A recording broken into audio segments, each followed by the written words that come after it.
this 55-minute objection with amen. John. The prosecution, though, contends his argument doesn't hold up.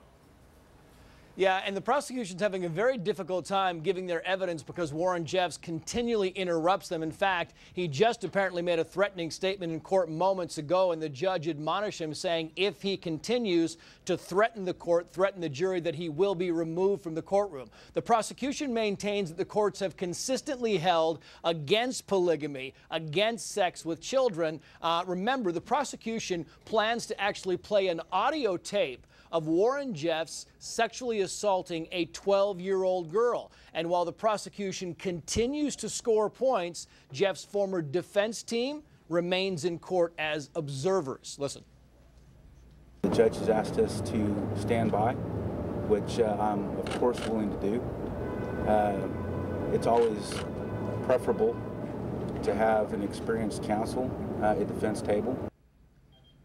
So the trial has reconvened now. The judge is allowing Warren Jeffs to continue acting as his own lawyer, but she has admonished him that he's got to play by the rules or that will end very quickly, John. Trace Gallagher, thanks. Let's get to our legal panel now. Joining us now, New York prosecutor Accusations Nicolazzi, and from Denver, criminal defense attorney Sharon Liko. Accusations, first of all, if he's representing himself, he has fired some pretty well-known, pretty high-powered lawyers. If he's representing himself, does that make it a slam dunk for the prosecution? You know, their case is what it is, and it was unbelievably strong before this, but it's not a slam dunk in court. I mean, look at what they're dealing with. You know, day after day, and this is just the beginning, they are going to be faced with a belligerent accused, who is not only the accused, but he is his own counsel now. But he is not gaining advantage with the court, with the prosecution, but most importantly for the jury. But, you know, everyone has to be careful because all that they want to worry about now is to avoid an appellate issue if and when I believe there will be a conviction here. And just look at what happened today. You know, yesterday he sat in silence, but, you know, maybe hoping that his prayers would be answered and this would end today. And when that didn't happen, now he's gone to try to preach his way out of it. But you can just tell what a spectacle he is going to make of this from this point forward and how difficult that is for the prosecutors to get their evidence in the way that they should be able to do it. Yeah, well, talking about evidence, Sharon, I mean, the prosecution says they have an audio tape of him actually having sexual relations with a 12-year-old girl, and they say they have DNA evidence as well. Well, he's not on trial for the 12-year-old girl. He's on trial for 2 girls that he married. So, other than having a fool for a client, Mr. Jeffs does have an argument. I think that he should be arguing that he was married to these girls. He had the parental consent. They may have been underage, but he had parental consent, and he had sex with his wives, and there's nothing illegal about having sex with your wife. I think his real argument is going to be religion, that there's got to be a separation of church and state, and he has the right to practice his religion. The Constitution is clear about that. This was a country that was founded on people that came here because they were being religiously persecuted. So but I don't know that he's going to win that I mean, at the trial. 12 years old, nobody's going to be defending that.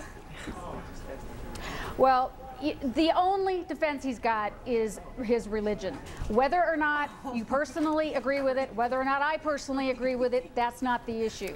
His argument has got to be that he's allowed to represent, that he's following his religion, he's got freedom of religion, he should be able to follow the practices of his religion. And that's what the practices are. And he's going to probably have to take it up to the Supreme Court because he's going to lose at the trial level. But, you know, John, freedom of religion is just that, but it's within the boundaries of the law. You cannot, you know, murder or in this case rape in the name of religion, and that's really what the prosecution is trying him for, and while I believe they'll be successful.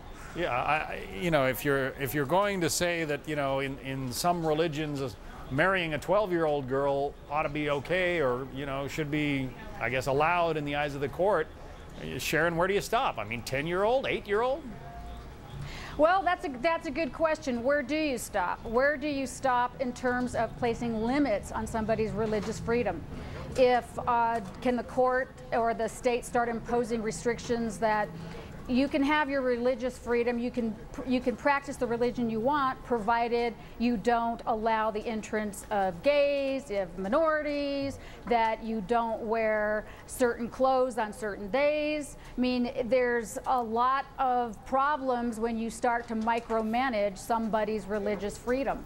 Anna-Sigga, again, that's got to be his argument. He doesn't have a defense otherwise, other than he was married to these women. And he doesn't have a defense. The parents had to give their consent. Why aren't the parents on trial as accomplices or conspirators to commit sexual offense? And he doesn't have a defense team either, Anna-Sigga. I mean, is firing his lawyers maybe the best way to ensure that he gets a mistrial or something like that? Is that what he's hoping for? Maybe that he's trying. This is a guy who's been playing Who's My Attorney Today for the last 6 months. He delayed the trial already by 6 months, and he may well have been trying that tact when he said he was going to represent himself.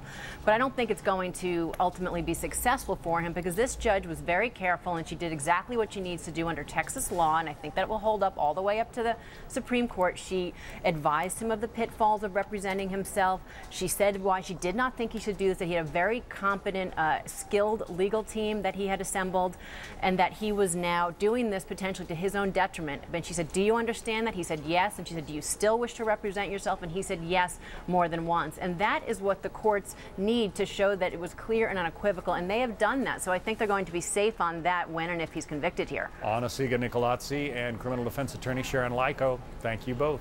Thank you. Thank you.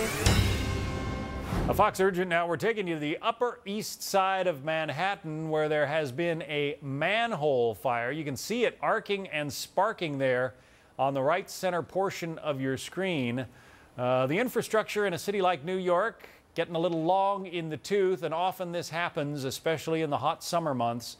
Sometimes electrical cables that are carried in some of the underground conduits get a little overheated. This is apparently tape from just a couple of minutes ago. You can see firefighters trying to spray water on this thing. They won't put out an electrical fire, but maybe they can keep things cooler. At any rate, we'll try to get to the bottom of exactly